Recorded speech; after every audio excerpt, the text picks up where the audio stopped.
समस्या traffic jam होतं दिंडोरी तालुक्यामध्ये, काही पाय जायला रस्ता नाही राहिलेले.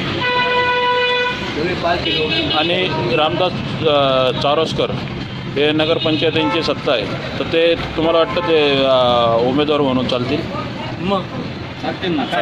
उमेदवार सगळेच चालणार आहे, फक्त कामं व्हायनं गरजेचं आहे. उमेदवार आम्हाला सगळेच चालणार आहे, उमेदवारांचा काही प्रश्न नाही. चारोस्कर साहेबांचं कार्य मोठंच आहे, फक्त रस्त्याचं काम व्हावं एवढी एकच इच्छा आहे आपली, बाकी काही नाही. आणि आता चारोस्कर साहेब सत्तेत नाही आहे, त्याच्यामुळे हे काम नाही. जर ते आमदार राहिले असते तर आम्ही त्यांच्याकडे जाऊ शकत होतो. अच्छा. आणि नरवळे झिरवळे यांनी तरुण वर्गाचा विषय सोडवला. झिरवळ साहेबांकडे जायचं म्हणजे इथं दुकान बंद करून जावं लागेल, व्यवसाय बुडेल, त्याचं काय करायचं? काम सोडून तर जाऊ नाही शकत. चारोस्कर साहेब इथल्या इथं 10 मिनिटात आता आलं असतं.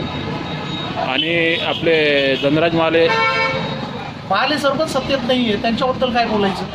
नाही, उमेदवार म्हणून तुम्हाला ते उमेदवार म्हणून सगळेच चांगले, फक्त कामं होणं गरजेचं आहे, बाकी काही प्रश्न नाही आहे.